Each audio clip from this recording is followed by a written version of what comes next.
Hi friends, இன்னைக்கு நம்ம செல்னா என்ன, அதுக்கப்புறம் அதோட டைப்ஸ்லாம் பற்றி பார்க்க போகிறோம். இந்த உலகத்தில் இருக்கிற எல்லா உயிரினமும் செல்லால தான் உருவாயிருக்கும்.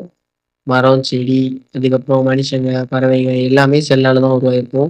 என் கண்ணுக்கு தெரியாத மைக்ரோ ஆர்கானிசம் கூட செல்லால தான் உருவாயிருக்கும்.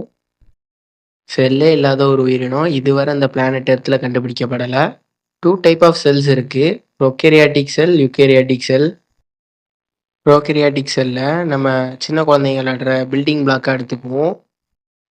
அதே நம்ம யூகேரியாட்டிக் செல் எடுத்துக்கிட்டிங்கன்னா, அத வந்து செங்கல்னு எடுத்துக்கலாம். ப்ரோகேரியாட்டிக் செல்லால உருவான எல்லா உயிரினமுமே வந்து கண்ணுக்கு தெரியாத சின்ன உயிரினங்கள் தான். எப்படி நம்ம பில்டிங் பிளாக்க வச்சு பெரிய வீடு கட்ட முடியாதோ, அதே மாரி ப்ரோகேரியாட்டிக் செல்ல வச்சு எந்த பெரிய உயிரினமும் உருவாகல. ப்ரோகேரியாட்டிக் செல்லால உருவான எல்லாமே கண்ணுக்கு தெரியாத உயிரினங்கள் தான். எக்ஸாம்பிள் நம்ம பாக்டீரியா எடுத்துக்கலாம். ப்ரோகேரியாட்டிக் செல்லால உருவான எல்லா உயிரினமுமே மேக்ஸிமம் ஒரே ஒரு செல்லால மட்டும் தான் உருவாயிருக்கும். சைனோபாக்டீரியான்னு சொல்லப்படக்கூடிய ஒரே ஒரு குரூப்ல மட்டும்தான் குரூப் ஆஃப் செல்ஸ் இருக்கும். அதையும் நம்ம மைக்ரோஸ்கோப்ல மட்டும்தான் பார்க்க முடியும். அதே நம்ம யுகேரியாட்டிக் செல் எடுத்துக்கிட்டிங்கன்னா, கண்ணால பார்க்குற எல்லா உயிரினமுமே வந்து யுகேரியாட்டிக் செல்லால தான் இருக்கும். பிளான்ட்ஸ், அனிமல்ஸ் எல்லாமே யுகேரியாட்டிக் செல் தான். அதுக்கப்புறம் ஒரு சில கண்ணுக்கு தெரியாத உயிரினங்களும் யுகேரியாட்டிக் செல்லால உருவாயிருக்கு. இப்போ இந்த 2 செல்லோட டிஃபரன்ஸ் அப்புறம் அது எதனால ஆயிருக்குன்னு பார்த்துடலாம். ப்ரோகேரியாட்டிக் செல் எடுத்துக்கிட்டிங்கன்னா, அது யுகேரியாட்டிக் செல்லோட ரொம்ப சின்னது. ப்ரோகேரியாட்டிக் செல் எடுத்துக்கிட்டிங்கன்னா, அது சைஸில் 1லேருந்து 10 மைக்ரான் வரை தான் இருக்கும். அதே யுகேரியாட்டிக் செல் எடுத்துக்கிட்டிங்கன்னா, அது 10லேருந்து 100 மைக்ரான்ஸ் வரை இருக்கும். அடுத்த டிஃப்ரென்ஸ் என்னன்னா, டிஎன்ஏ இருக்கிற பிளேஸு. யுகேரியாட்டிக் செல் எடுத்துக்கிட்டிங்கன்னா, டிஎன்ஏ வந்து நியூக்ளியஸ் அப்படிங்கிற ஒரு பிளேஸில் இருக்கும். அது அந்த இமேஜில் காட்டுற பாருங்க இதில். அதே நம்ம ப்ரோகேரியாட்டிக் செல் எடுத்துக்கிட்டிங்கன்னா, டிஎன்ஏ வந்து நியூக்ளியஸ்லலாம் இருக்காது. நியூக்ளியாய்டு அப்படிங்கிற ஒரு ஸ்ட்ரக்சரில் இருக்கும். அடுத்த டிஃபரன்ஸ் என்னன்னா செல் ஆர்கனல்ஸ். யுகேரியாட்டிக் செல் எடுத்துக்கிட்டிங்கன்னா அதில் நிறைய செல் ஆர்கனல்ஸ் இருக்கும். ஆனால் அதே ப்ரோகேரியாட்டிக் செல் எடுத்துக்கிட்டிங்கன்னா ரைபோசோம் அப்படிங்கிற ஒரு செல் ஆர்கனல் தான் இருக்கும். ரைபோசோம் வந்து 2 செல்லுலேயும் இருக்கும்.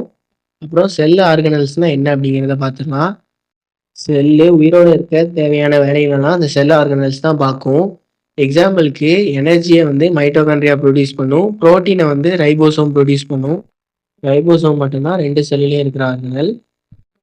இந்த மாதிரி நிறைய செல் ஆர்கனல்ஸ் இருக்கு. ஒவ்வொன்றும் செல் உயிரோட இருக்கிறதுக்கான ஒவ்வொரு வேலையை பார்க்கும். அடுத்த டிஃபரன்ஸ் வந்து ஃபிளாஜெல்லா. செல் ஒரு இடத்துல இருந்து இன்னொரு இடத்துக்கு மூவ் ஆகிறதுக்கு இந்த ஃபிளாஜெல்லா தான் உதவி பண்ணும். ப்ரோகேரியாட்டிக் செல் எல்லாத்துலேயும் மேக்ஸிமம் ஃபிளாஜெல்லா இருக்கும். யூகேரியாட்டிக் செல்லில் ஃபிளாஜெல்லா பற்றி பார்க்கணும்னா ஃபர்ஸ்ட் அதோட டைப்ஸ் பற்றி பார்க்கணும். 4 டைப் ஆஃப் யூகேரியாட்டிக் செல் இருக்கு. அது எதனாலனா அனிமல் செல், புரோட்டிஸ்ட் செல், ஃபங்கை செல், அதுக்கப்புறம் பிளான்ட் செல். இதில் புரோட்டிஸ்ட் அப்புறம் ஃபங்கை செல்லுக்கு வந்து ஃபிளாஜெல்லா இருக்கும். எல்லா செல்லுக்கும் இருக்குன்னு சொல்ல முடியாது, ஆனால் மேக்ஸிமம் ஆஃப் த செல்லுக்கு இருக்கும். ஃபங்கையில் சிங்கிள் செல் ஃபங்கைக்கு மட்டும்தான் ஃபிளாஜெல்லா இருக்கும்.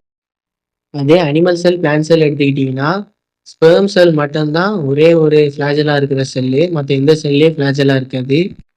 அடுத்த டிஃபரன்ஸ் வந்து செல்வால். செல்வால்னா என்னன்னா செல்லுக்கு வந்து ஒரு பாதுகாப்பு லேயராக வந்து அது செயல்படும். இதே அனிமல் செல் எடுத்துக்கிட்டிங்கன்னா அனிமல் செல்லுக்கு செல்வால் கிடையாது. ப்ரோகேரியாட்டிக் செல் எல்லாத்துக்குமே வந்து செல்வால் இருக்கும். அதுலேயும் பாக்டீரியாவுக்கு வந்து கேப்சியூல்னு இன்னொரு லேயரும் இருக்கும்.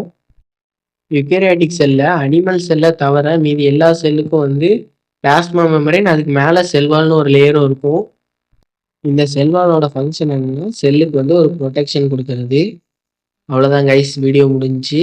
அடுத்த வீடியோவில் பார்க்கலாம். பாய்.